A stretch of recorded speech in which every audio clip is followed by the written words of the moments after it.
It was a quiet Friday morning in Ashwood Creek. The kind of morning that always feels the same: coffee brewing, school buses passing, a town still half asleep. Laura Kendall had just dropped off her 5 kids and drove back home. By 8:05 a.m., the security camera caught her SUV pulling into the driveway. No one ever saw her again. Hours later, calls went unanswered. Texts stayed unread. When police entered her garage, they found faint streaks of blood, wiped but not gone. No signs of a break-in. No footprints outside. Just silence, and a life that had vanished between 2 camera frames. That morning became the line between routine and tragedy in this small town, a place where every neighbor thought they knew everyone, and where a husband's version of the truth was about to unravel, piece by piece. It started long before the blood in the garage, long before the headlines or the police tape. The story of what happened in Ashwood Creek began quietly, in the everyday life of 2 people who once promised each other forever and slowly became strangers living under the same roof. When Laura Kendall first met Ethan Marlowe, she wasn't chasing excitement. She'd just wrapped up a freelance writing project and flown to Aspen for a friend's wedding. Ethan was already there, in a tailored grey suit, charming in the way men with too much confidence often are. He sold luxury homes to people who never had to look at price tags, and he carried himself like a man who always knew where he was going. They met during a flight delay. He asked what she wrote about, and she said, "Mostly people." He smiled, leaned closer, and said, "Then one day, you'll have to write about me." Back then, Laura thought it was harmless flirting. 2 years later, she did write about him, just not the way she expected. They settled in Ashwood Creek, a quiet town in Oregon that seemed designed for people who wanted peace after chaos. The streets were lined with maple trees, kids rode bikes without helmets, and people waved to each other even if they didn't remember names. It was the kind of town where bad things weren't supposed to happen.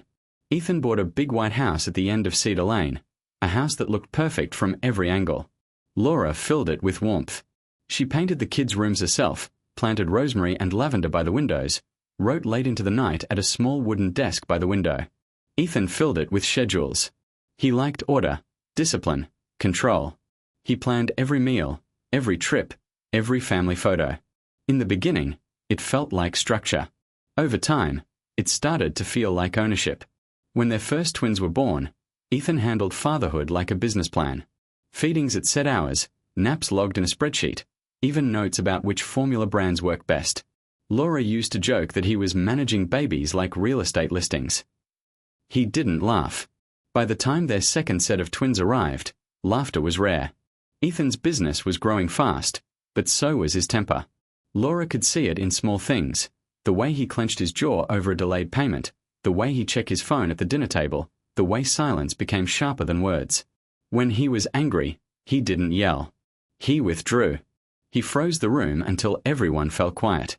Laura learned to speak softly, to choose her words like walking through broken glass. She told herself it was stress. Everyone has bad days. Everyone changes. But the cracks were forming. Her refuge was the small office at the back of the house, a corner filled with papers, notebooks, and the steady hum of her old typewriter. She called it her quiet space. Late at night, she'd sit there with a cup of tea and write about women who lost themselves in the name of love and tried to find their way back. Her blog had a modest following: other mothers, other writers, people who saw her as gentle and steady. They thought she had a perfect life. Behind those words, perfection was slipping away. Ethan wanted the children to be athletes. He enrolled them in every local sports program he could find: swimming, running, anything competitive. They need discipline, he said. Laura agreed at first, but soon the schedule consumed their lives. Practice before sunrise, meets on weekends, private lessons in the afternoons. When she suggested the kids were exhausted, Ethan called her soft. "You're holding them back," he said. He never hit her. He didn't have to. Control doesn't always look like violence. Sometimes, it's the absence of choice. By the summer of 2015, Ethan's world had expanded beyond the house. He met Sierra Voss, a professional water skier with a bronze tan, dark hair, and a smile built for magazine covers. She was disciplined, focused, driven, the kind of person Ethan respected because she never questioned his intensity. Their friendship started as training advice, then business talk. Laura noticed the change before anyone said a word. It wasn't one thing. It was everything. The missed calls. The late meetings. The cologne that didn't smell like his. The silence when she asked where he'd been. When she finally confronted him, Ethan didn't deny it. He just said, "You don't understand me anymore." That sentence hung in the air like smoke. In 2017, Laura filed for separation and moved out with the children. Ashwood Creek, a place that once felt safe, now felt like a stage. Everyone watched. Everyone whispered. Ethan told friends she was unstable. She didn't fight back. She just focused on keeping life normal for the kids. She followed the custody schedule down to the minute. Ethan didn't. He'd show up unannounced, keep the kids longer than allowed, argue about holidays, accuse her of turning them against him. She started documenting everything: times, dates, messages, emails. Her lawyer told her to keep a file. She labeled it routine. Later, police would find that same folder and realize it was the most accurate timeline of her last 2 years.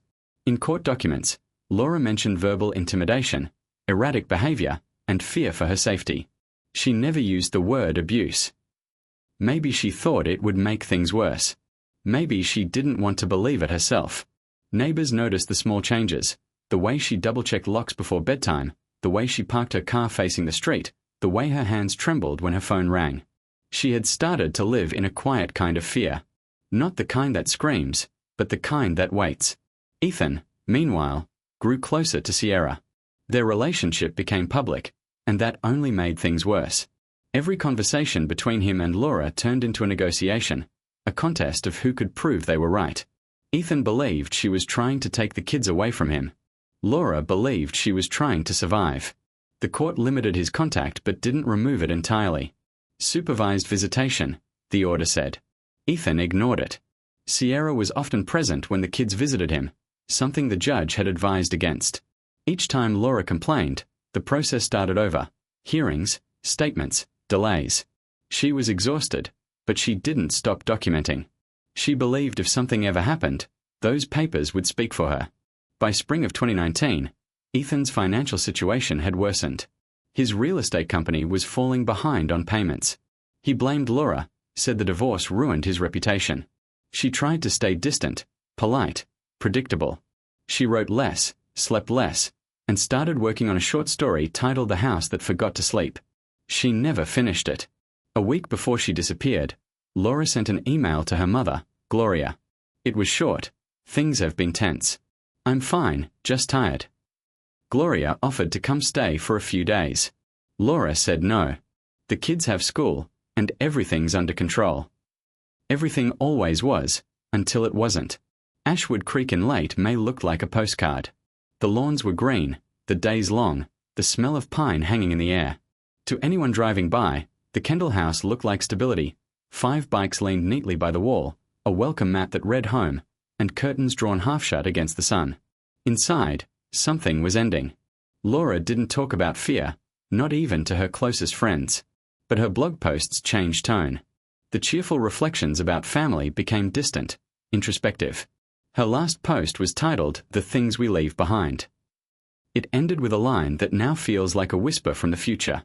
Sometimes we don't see the end coming because we are too busy pretending everything is fine. On the morning of May 24th, she woke up before dawn. She made pancakes, packed lunches, tied shoelaces, and smiled as her youngest asked if they could go to the park that weekend. At 7:40, she watched the school bus drive away. At 8:05, her SUV pulled into the driveway on the home security camera. After that, nothing. No one heard from her again. What began as a normal morning in Ashwood Creek would, by nightfall, become a mystery that still refuses to let go. A story not about how someone disappeared, but about all the warning signs that were visible the whole time. And just like that, the quiet life Laura built turned into the opening scene of a case that would haunt everyone who thought they knew her.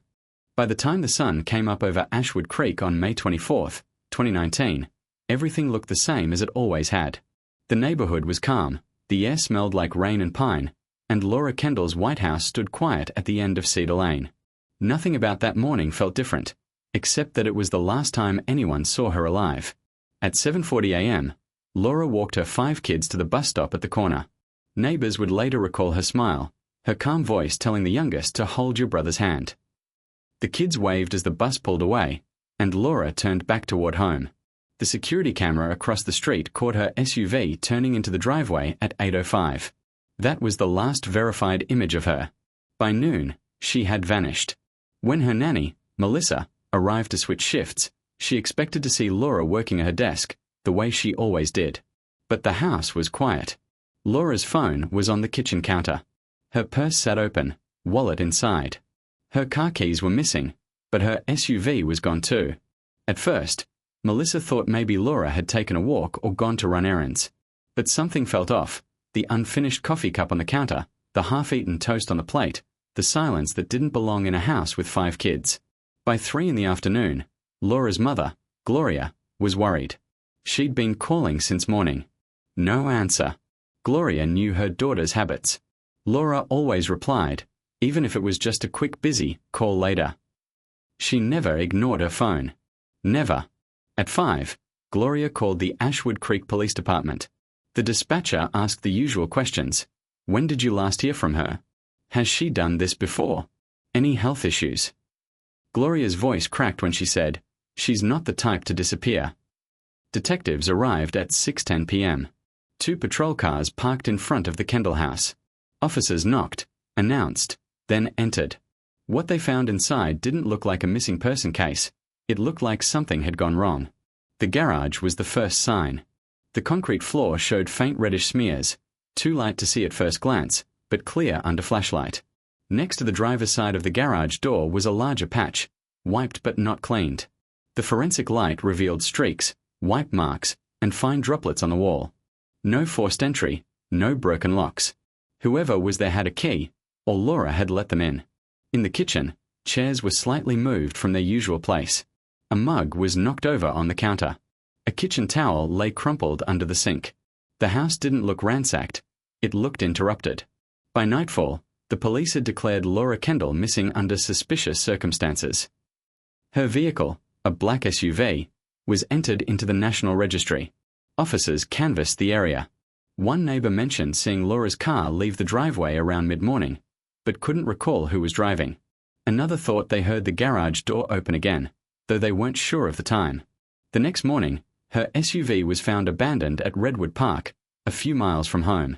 It was parked neatly, facing the woods, doors locked, no visible damage.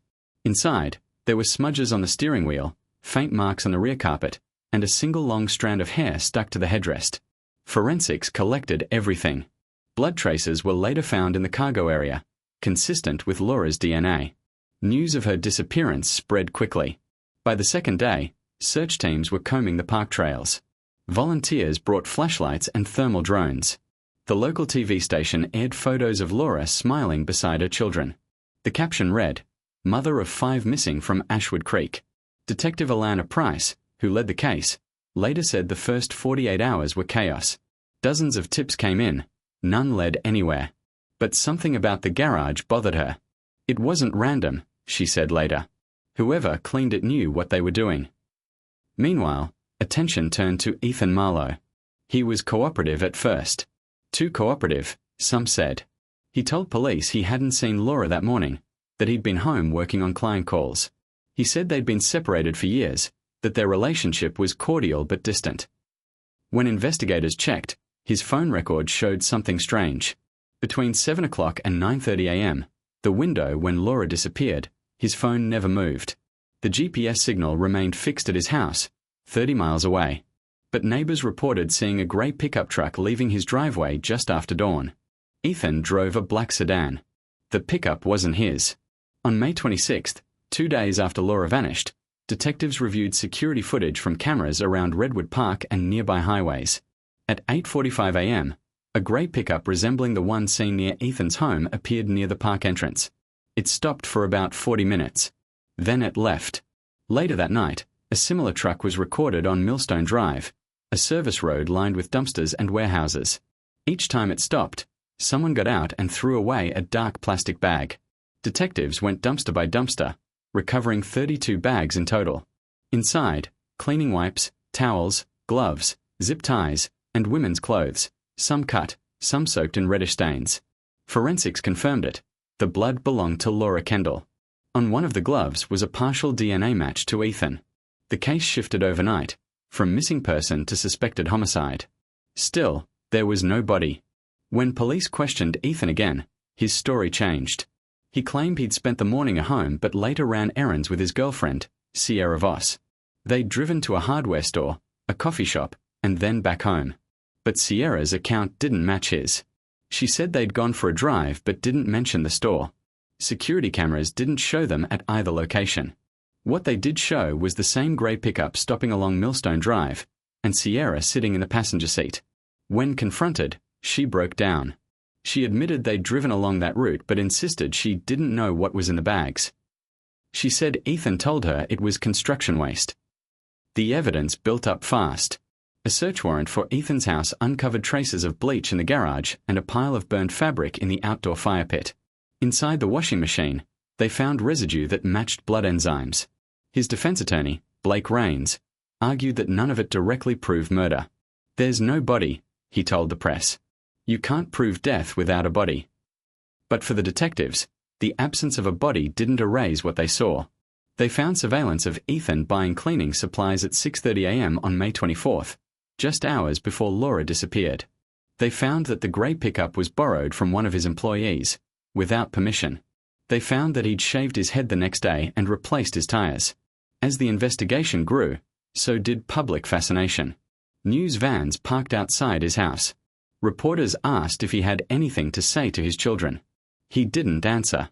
He just stared straight ahead, jaw tight, eyes empty. Behind the scenes, Laura's family was preparing for the worst.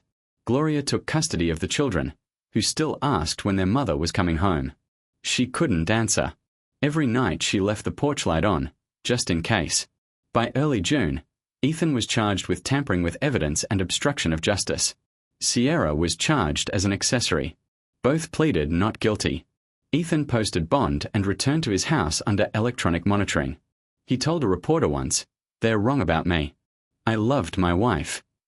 Then he closed the door and never spoke publicly again. In truth, no one knew exactly what happened between 8:05 and 9:30 that morning. The blood in the garage told one story. The cameras told another. The only person who could have filled in the silence was gone. And yet, even without her, Laura seemed to be everywhere. Her face on posters, her name whispered in every cafe, her story carried through every small-town conversation that began with, "Did you hear about the woman who disappeared?" Ashwood Creek had seen missing people before, but not like this, not a mother, not someone everyone thought they knew. For Detective Price, one thought lingered. If Ethan hadn't cleaned so carefully, if that one drop of blood hadn't stayed on the garage wall, the story might have ended differently. It might have been just another missing person file in a drawer somewhere. Instead, that single drop of blood started a chain reaction that turned a quiet Oregon town into the center of a mystery that was only beginning to unfold. The search for Laura Kendall had become something larger, a search for proof, for motive, and for the truth hiding inside the lies of the people who loved her most. The media trucks were still parked on Cedar Lane a week after Laura Kendall's SUV had been pulled from Redwood Park. Reporters spoke softly into microphones while neighbors pretended to water their lawns, glancing toward the White House at the end of the street.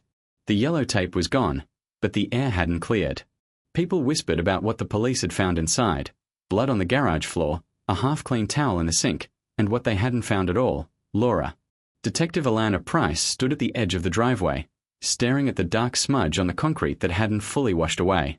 She'd been on the force 15 years and had learned to read a house the way others read people. Some homes told you what happened right away. This one made you earn it. Inside, technicians still dusted for prints. On the kitchen counter lay a stack of mail, the top envelope postmarked the morning Laura vanished. Price flipped through photos on her tablet: the SUV in the park, the bags from the dumpsters, the bleach bottle taken from Ethan Marlowe's house. Each image was a fragment. Together they told a story without an ending. At the precinct, the timeline was now mapped across two walls. From 7 to 9:30 a.m. on May 24th, everything disappeared into uncertainty. Ethan's phone never left his home's Wi-Fi, but the security camera at a gas station 20 miles away showed a man in a baseball cap filling up a grey pickup that looked just like the one registered to his employee. The camera didn't capture his face, only his build, his posture. Price replayed it over and over. "That's him," she whispered. Still, she needed proof. That afternoon she visited Ethan again. His house was spotless, like a show property ready for buyers. Sierra Voss answered the door, her eyes red from lack of sleep. Ethan appeared behind her, polite as ever. "Detective," he said. "Any progress finding my wife?" Price stuttered him. He was the type who stayed calm because losing control would mean losing the upper hand. She asked routine questions first: where he was that morning, what car he'd used, whether anyone could confirm it. His answers came rehearsed, smooth, predictable. Then she mentioned the grey pickup. For the first time, his expression flickered. "I don't own a truck," he said. "You can check." "We did," she replied. "Your employee says the keys went missing that morning. They turned up later. Any idea how that happened?" He smiled thinly. "No idea at all." When she left, Sierra followed her to the porch. Her voice was barely a whisper. "He told me not to talk," she said. "But I didn't know it was going to be like this." Price stopped. "Like what?" Sierra hesitated, looked back at the door, then down at the floor. "I can't. Not yet." It wasn't much, but it was enough. People who were innocent didn't whisper that way. In the following days, forensic reports came back. The blood in the SUV matched Laura's DNA. So did the traces found in Ethan's garage. The pattern suggested impact, not accident. A motion of violence. In the back of the SUV, investigators found strands of hair embedded in the carpet fibers, also Laura's. Prosecutors started drafting warrants. But Price wanted more than evidence. She wanted the truth that connected all of it. Late one night, she returned to the Kendall house alone. The power had been restored. The room still smelled faintly of bleach. She stood in Laura's office, the place that had once been called the quiet corner. The desk was covered in notebooks. One was still open, a line half written in blue ink. "The hardest part about leaving is deciding what counts as goodbye." Price read it twice. Then she looked at the photo on the shelf, Laura with her kids at a lake, Ethan behind them, his smile wide but not reaching his eyes. The next morning, Price met Gloria Kendall at her home. The grandmother sat at the kitchen table surrounded by drawings the children had made. Each one showed their mother smiling. "They still think she's coming home," Gloria said quietly. "I don't know what to tell them." Price promised she'd find the truth. But she didn't promise when. Across town, Ethan's attorney, Blake Rains, was preparing for battle. In interviews, he painted his client as a man wronged by gossip and grief. "There is no body," he repeated to every microphone. "There is no proof of death." The words echoed through every newsroom. But public opinion had already shifted. The more Ethan talked, the less people believed him. On June 3rd, Price obtained a warrant for Ethan's property. The search turned up a set of burned items in the backyard fire pit, fabric remnants, fragments of plastic, and a piece of metal later identified as part of a watch clasp. Laura's watch. In the laundry room drain, they found diluted traces of blood. When confronted, Ethan stayed calm. "You're twisting coincidences," he said. "You think because I was unhappy, I'm a killer." Price didn't answer. She just slid a photo of the watch across the table. His jaw tightened, only for a moment. But that was all she needed. By the time he left the station, the media had already caught wind of the evidence. The story was national now. Real estate mogul suspected in wife's disappearance. Reporters camped outside his gate day and night. Sierra rarely left the house. Inside, the walls were closing in. Sierra eventually cracked. After a week of pressure, she agreed to meet detectives without Ethan's knowledge. Sitting in the back of an unmarked car, she spoke quickly, trembling. "He told me to help clean up. He said it was just a mess in the garage. I didn't see her, I swear. I thought maybe she'd hit her head or something." Price kept her voice even. "And the bags?" Sierra looked away. "He said we had to get rid of them. He said the police would misunderstand." That was the confession that changed everything. On June 8th, Ethan Marlowe was arrested for tampering with evidence, obstruction of justice, and suspicion of murder. Cameras flashed as officers led him out in handcuffs. His expression never changed, just that same empty calm. Inside the interrogation room, he sat across from Price, silent. She slid the evidence photos across the table one by one. The garage, the bags, the fire pit, the SUV. "You planned it," she said quietly. "You thought you could clean it up, make her disappear. But people like Laura don't just vanish." He stared back, eyes cold. You have no body. Without a body, you have nothing. Then he leaned back, almost satisfied. And you'll never find it. Price didn't respond. She just gathered the photos and stood up. Maybe not today, she said. But lies have a way of leaving footprints. Outside, the rain had started again, thin and steady. Reporters shouted questions from behind barriers, flashes lighting up the grey sky. Price watched as the cruiser carrying Ethan disappeared down the road. She didn't feel victory, only the hollow calm that comes after a storm you know isn't over. Because she still didn't have the answer that mattered most. Where was Laura Kendall? Back in her office, she looked at the caseboard, lines of string connecting photos and times. It was all there, every clue, every moment. Yet something was missing, something small but vital. She glanced at the photo of the abandoned SUV again. There, near the rear bumper, half hidden by mud, was a faint circular imprint. A wheel mark, but smaller than a car's. Maybe a bike. Maybe a cart. Price leaned closer. For the first time in weeks, she felt something new, a direction. The case of Laura Kendall was far from over. It had only begun to speak. And in Ashwood Creek, where every porch light now burned late into the night, no one looked at their neighbors the same way again. The town of Ashwood Creek had grown quieter, but the silence didn't mean peace. It was the kind of quiet that came after a storm, when everyone waited to see what had survived. Weeks had passed since Ethan Marlowe's arrest, and still, there was no sign of Laura Kendall. Her photos remained taped to shop windows, pinned on bulletin boards, shared on every local channel. 5 children were growing up without answers, and a detective who refused to let the case rest was starting to see the truth in fragments.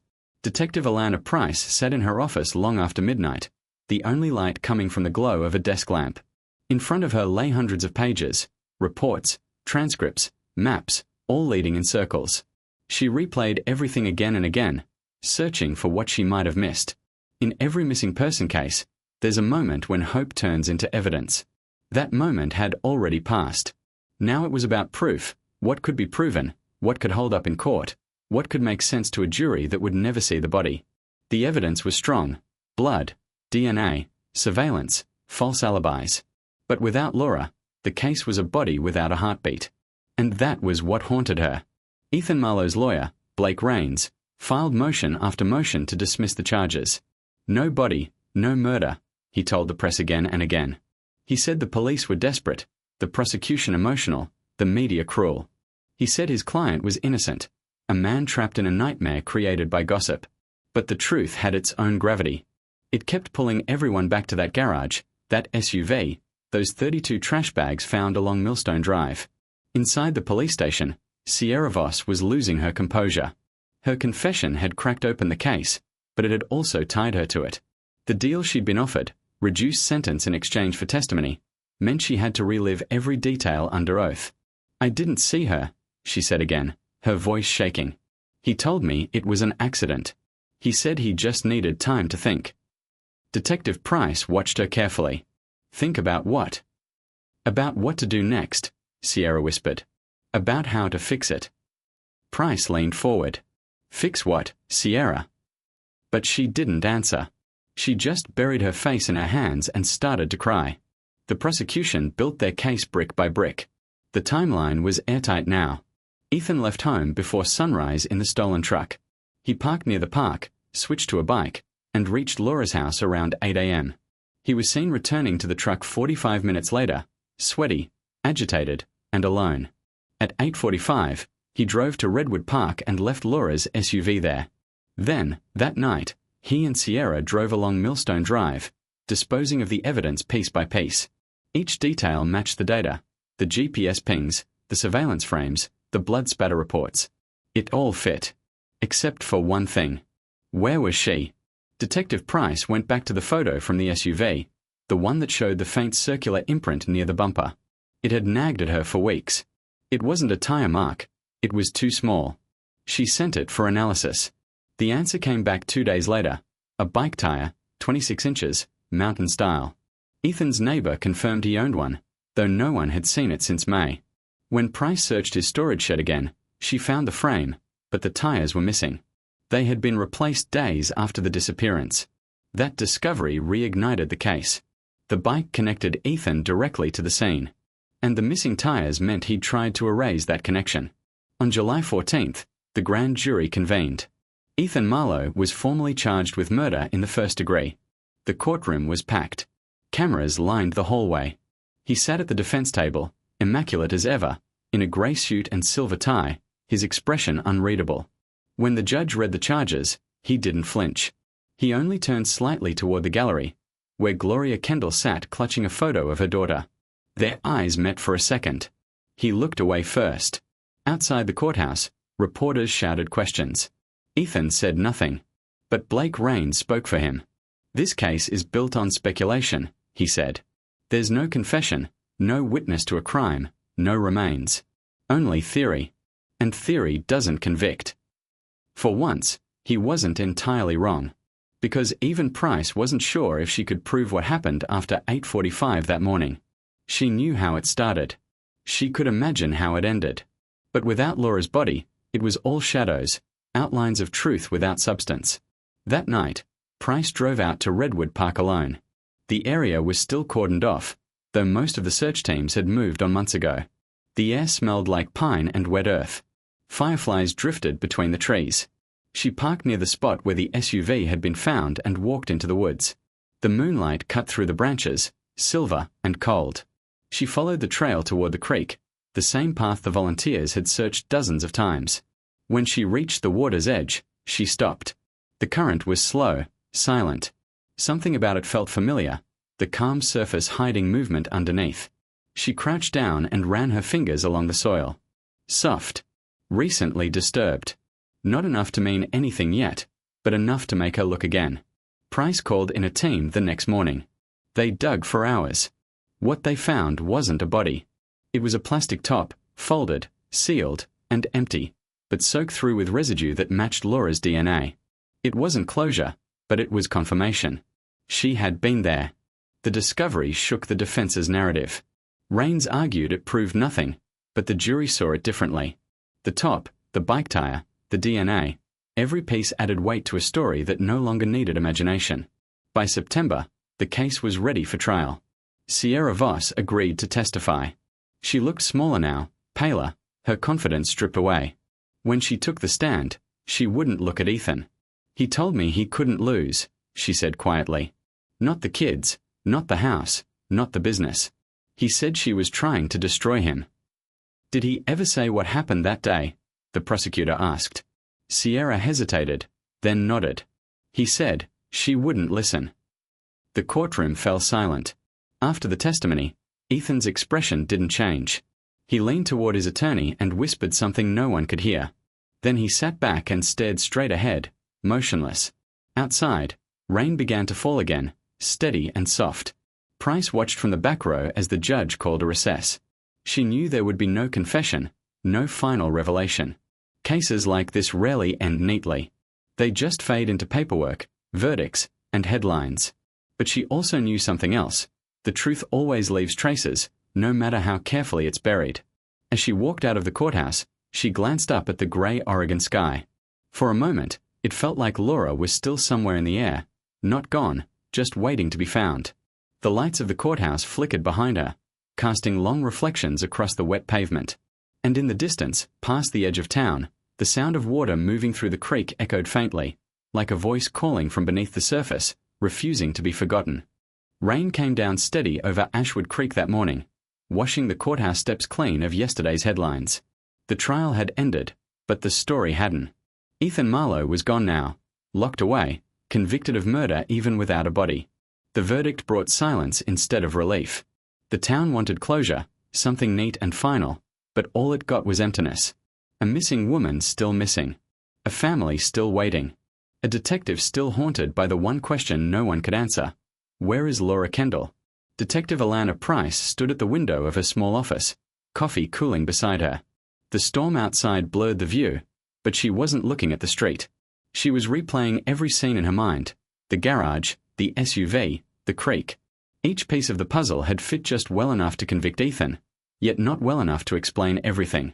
The jury had done their job, but for Price, the work wasn't over. Justice, she thought, was supposed to mean an ending. But sometimes it was just the middle of another mystery. On her desk sat the brown folder marked Kendall case, closed pending remains. She hadn't filed it away yet. Something in her refused to. The kids were living with Gloria Kendall now, up north in Portland. Price had visited once, to return a few of Laura's belongings, a silver necklace, her last notebook, and the old typewriter she'd used to write her stories. The house smelled of cinnamon and coffee, and the children's laughter echoed down the hallway. It was peaceful, at least for now. But behind Gloria's calm eyes was exhaustion, the kind that doesn't come from age, but from too many nights waiting for a phone call that will never come. "Do you think she's still out there?" Gloria had asked that day. Price didn't lie.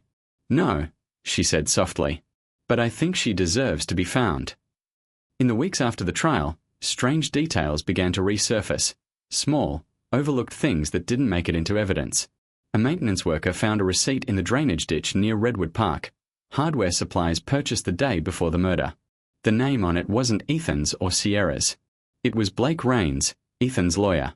At first, it meant nothing. Lawyers bought things.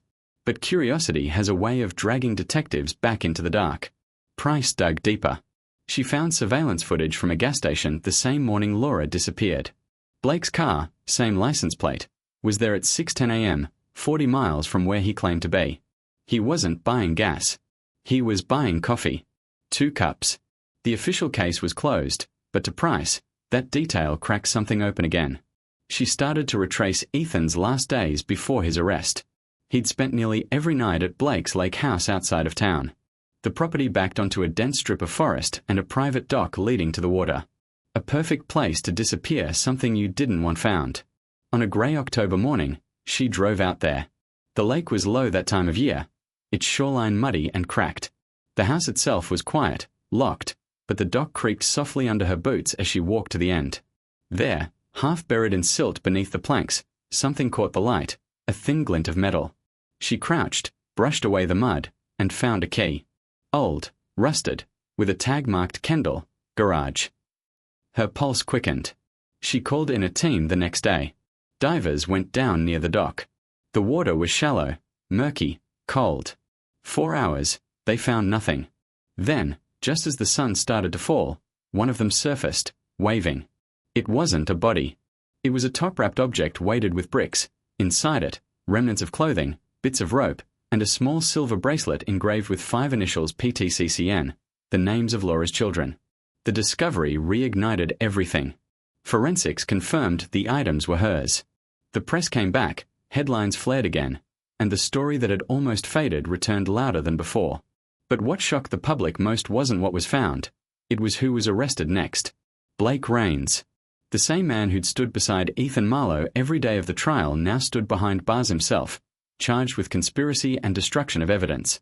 When questioned, he broke faster than anyone expected. "He told me she was gone," Blake said in his statement. "He said it was an accident, that he just lost control." Why help him? Price asked during the interrogation. Blake looked down. "Because I thought I could manage it, contain it, make it go away. But it was too late." He panicked. "I panicked." The more he spoke, the clearer the picture became. Ethan had called him the night before the disappearance. He'd borrowed the lawyer's pickup truck under the pretense of moving old tools. Blake didn't ask questions then. By the time he realized what it was for, the damage had already been done. He admitted to helping Ethan dispose of evidence at the lake house 2 days later. But he swore he didn't know where the body was. Price didn't believe him, not completely. But she knew something about guilt. It always leaves a trail, even if it's invisible to everyone else. She spent weeks combing through Blake's phone records, GPS logs, anything that could show movement near the lake. One ping stood out. 3 days after the disappearance, at 2:47 a.m., Blake's phone connected to a tower near Ashwood Creek Cemetery. When she drove there, it was raining again. The gate groaned as it opened. She walked among rows of headstones until she reached the far corner, near the old maintenance shed. The soil there was newer, darker, less settled. She froze. They brought in ground radar that same evening. What they found beneath the surface ended 5 months of uncertainty. Laura Kendall was finally home. The autopsy confirmed what the evidence had long suggested: blunt force trauma, likely sustained in the garage. Time of death, consistent with the morning she vanished. The case was officially closed. This time, truly. At the funeral, Ashwood Creek turned out in silence. The air was thick with fog, the kind that dulls sound and softens everything. Gloria stood beside the grave, her hands resting gently on the shoulders of Laura's children. No one spoke. No one needed to. Price stood at a distance, hat in hand, watching the dirt fall over the coffin. In her line of work, closure was rare, and peace rarer still. But as the last shovel of soil settled, she felt something she hadn't in months: stillness. Later that night, she sat by the creek where it all began. The water moved slow and quiet under the pale moonlight. She reached into her coat pocket and took out Laura's notebook, the one recovered from her desk months earlier.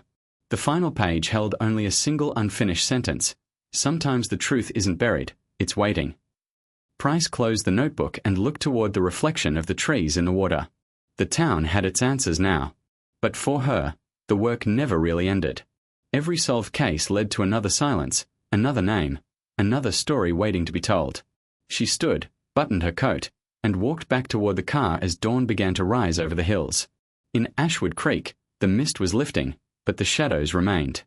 The rain had stopped by the time dawn broke over Ashwood Creek, but the sky still looked bruised, as if the town itself hadn't recovered from everything that had happened.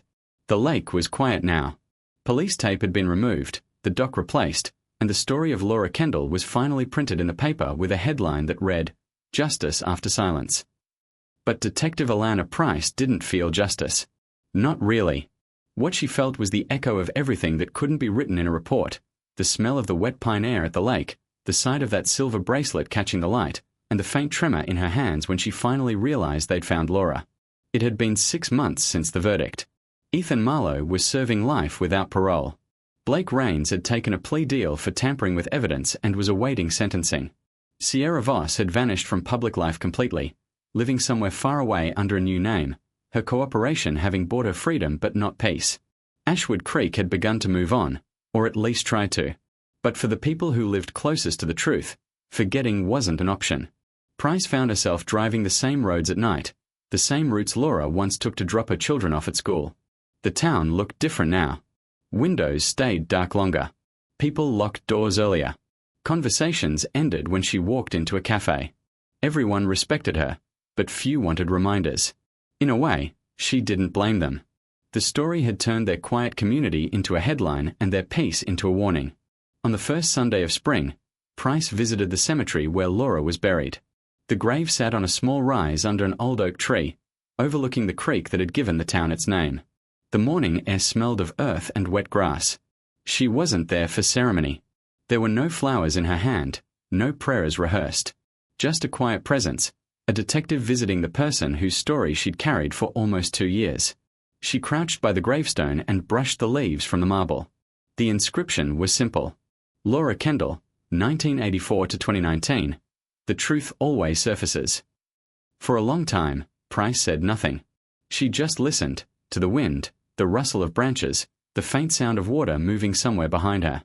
Then she spoke, softly. "They finally found the last piece," she said. "The bracelet. It was yours, wasn't it? The one with the kid's initials. I kept thinking maybe someone gave it to you. But no. You wore it every day. I saw it in the photos." Her voice faded. She closed her eyes for a moment. "We did it, Laura. We got them all. But it doesn't feel like winning." 2 days later, she was back at the precinct, sorting through old files for reassignment. Her captain wanted her on a new case out of Salem. Different town, different story.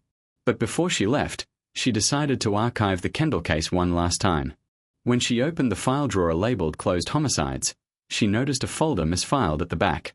It was marked Anonymous Tips, May 2019. She didn't remember seeing it during the investigation.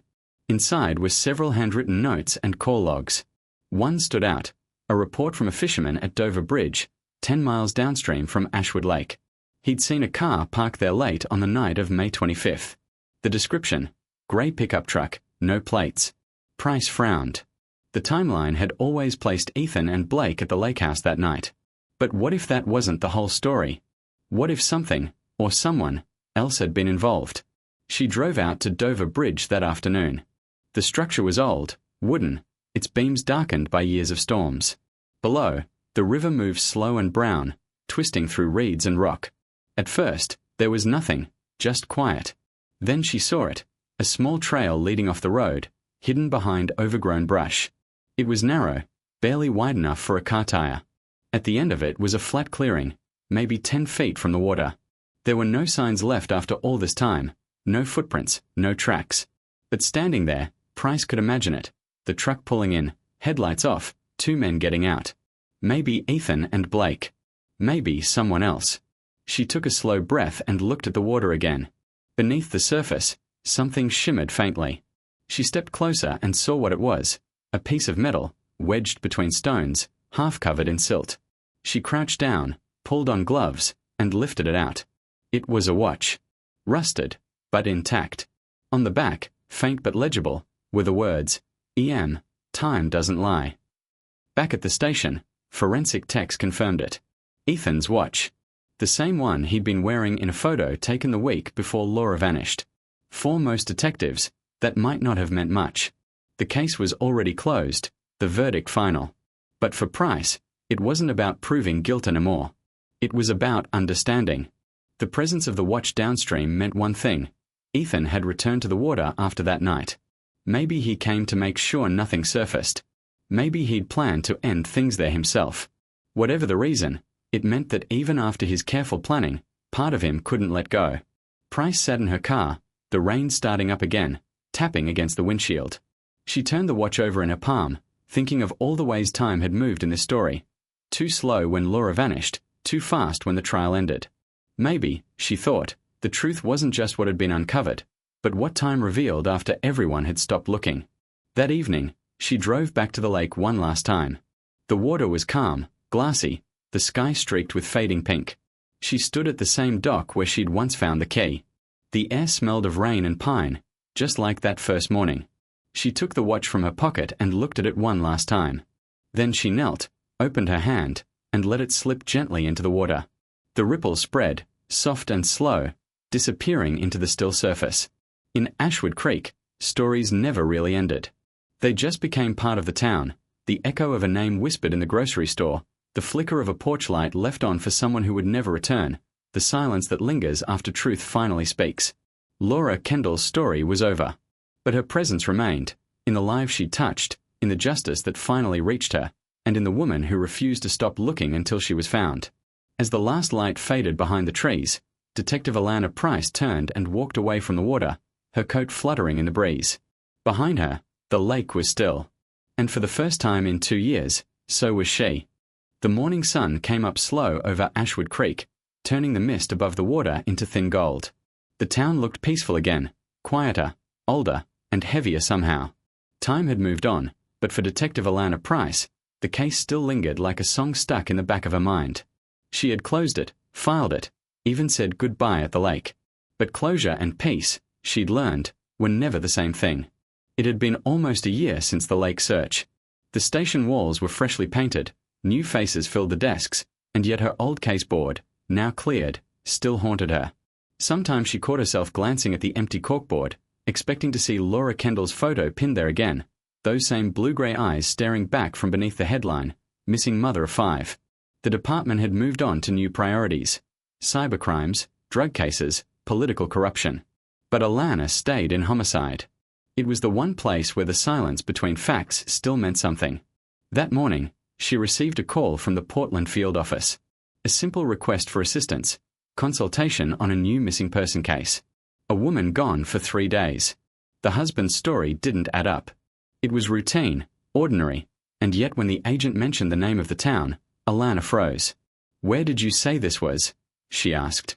The agent repeated, "Dover Ridge, about 10 miles from Ashwood Creek." She felt it in her chest then, like a string being pulled. 2 hours later, she was on the road, rain pattering lightly against the windshield. The drive felt familiar, the same turns, the same long stretch of forest where phone signals dropped, the same worn road signs.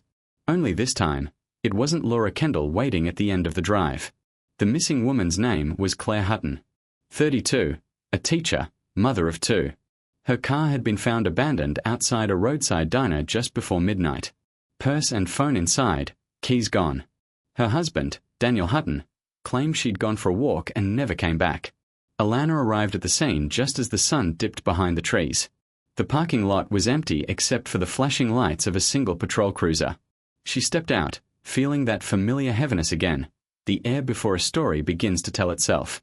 Inside the diner, a waitress in her 50s wiped the counter nervously. She was here that night, she said. Sat by the window. Looked upset. Ordered coffee, didn't drink it. Then she got a call and left. That's all I know. What time? Alana asked. 10:58, the woman replied. I remember because I was closing the till.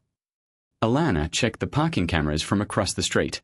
The footage was grainy but clear enough to make out the woman's shape as she left the diner. Claire Hutton walked to her car, paused for a moment, and then hesitated. She turned her head sharply, as if hearing something. Then she vanished off frame, into the dark edge of the road. At 11:02, another figure appeared, a man in a jacket, hood up. He followed the same path. When Alana zoomed in, her stomach tightened. The man's build, his stance, it was almost identical to Ethan Marlowe's in the old footage from years ago. It couldn't be him. Ethan was in prison, serving life. But the resemblance was uncanny. She ran the footage through facial recognition. No match. Whoever he wasn't in any database. The next morning, she visited the Hutton home.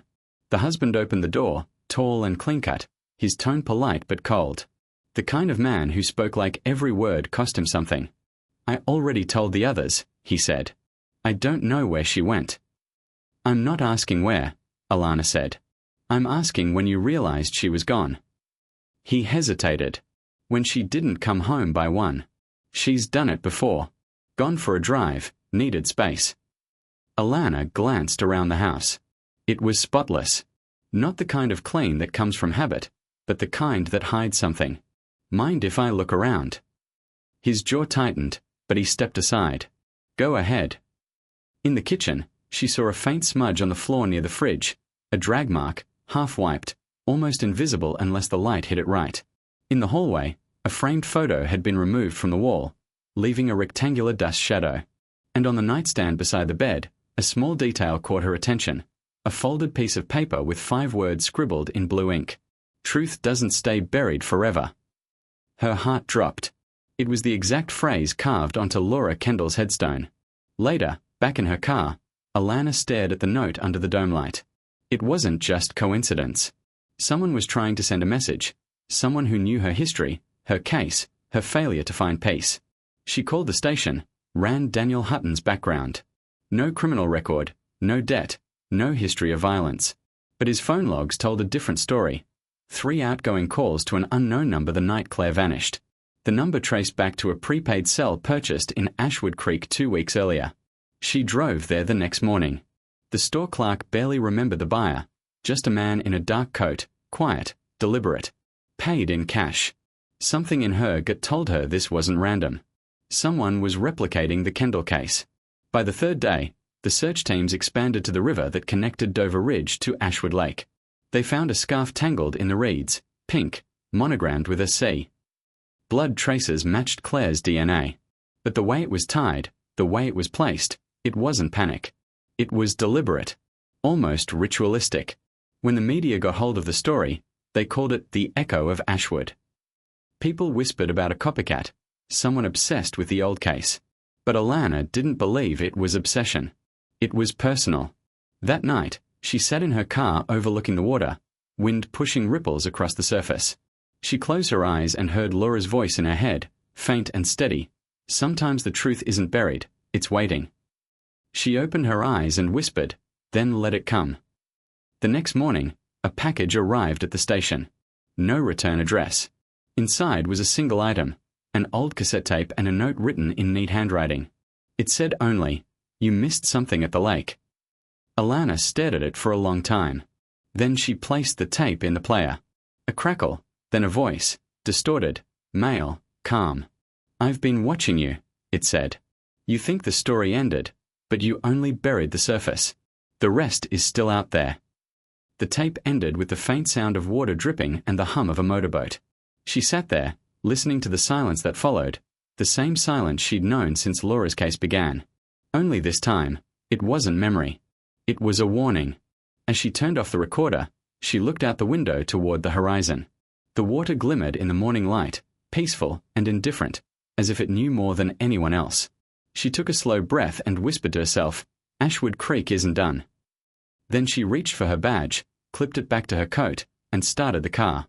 The engine came to life with a low hum, and she pulled onto the road, heading back toward the lake, back to where it had all begun. Whatever waited there, she would face it. Because in Ashwood Creek, the past never stayed buried for long. It just waited for the right moment to rise. The air over Ashwood Creek carried that grey stillness that only comes before something breaks. The storm hadn't arrived yet, but the clouds were ready. Detective Alana Price drove along the narrow road that led back to the lake, the same road she'd taken a year earlier when everything ended, or so she thought. Now, a new voice echoed in her head, one that refused to be ignored. You missed something at the lake. For a long time, she'd convinced herself she'd buried the case. She'd walked away from it clean. But that tape changed everything. It wasn't just the words, it was the way they were spoken. Calm. Controlled. As if the person behind them had been watching her for a very long time. The recorder still sat on the passenger seat beside her, rewound to the start. She pressed play again.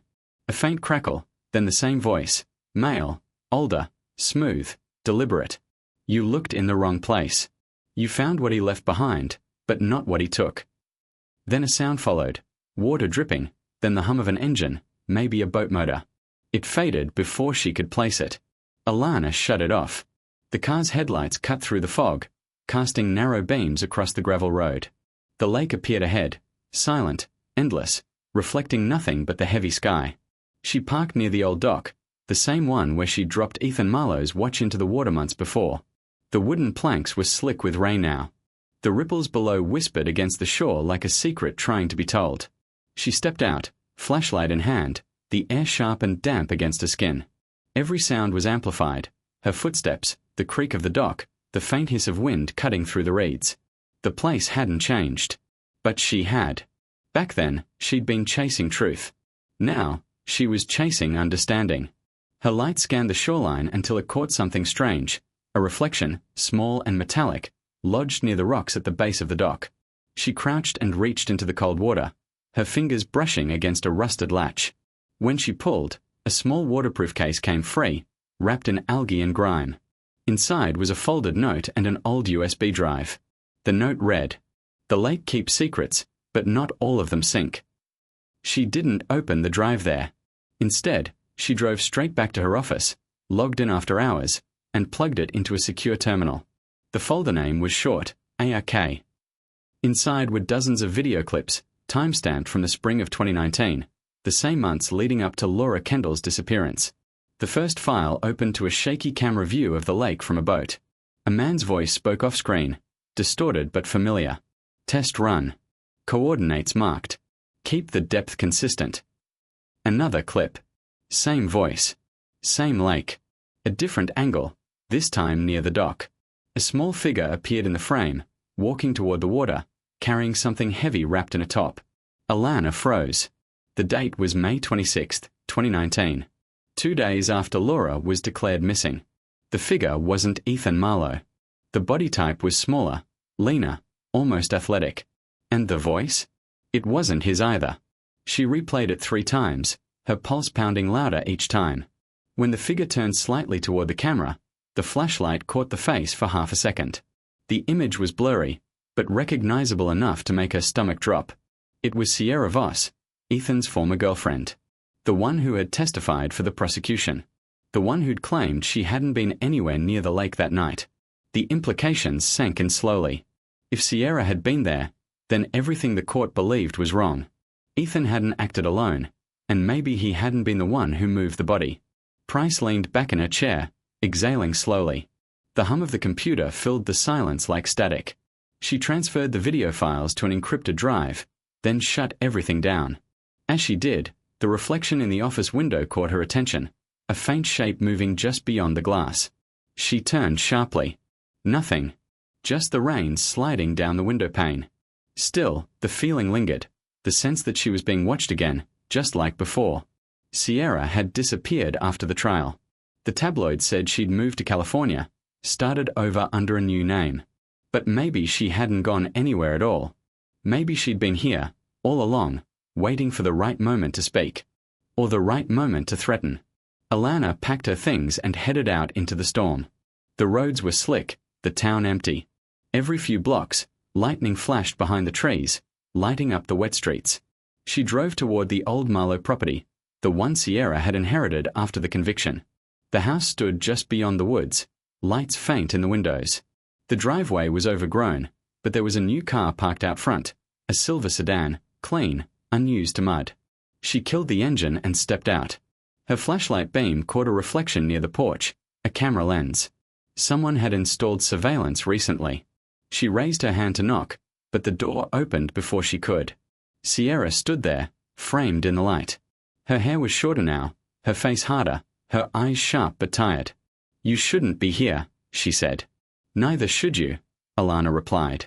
They stood in silence for a long time, rain pattering on the steps between them.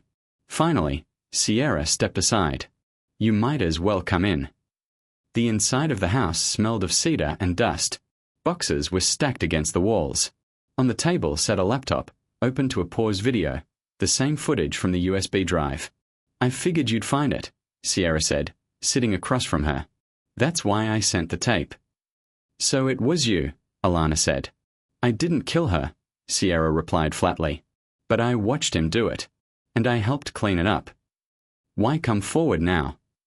Sierra looked toward the window. "Because someone else was there that night. And he's still out there." Price's chest tightened. "Who?" Sierra hesitated, then said quietly, "Blake Raines wasn't the only one helping Ethan. There was another man, someone local. Someone who knew the land, the lake, where to hide things. I didn't know his name then. But I do now." Alana leaned forward. "Who?"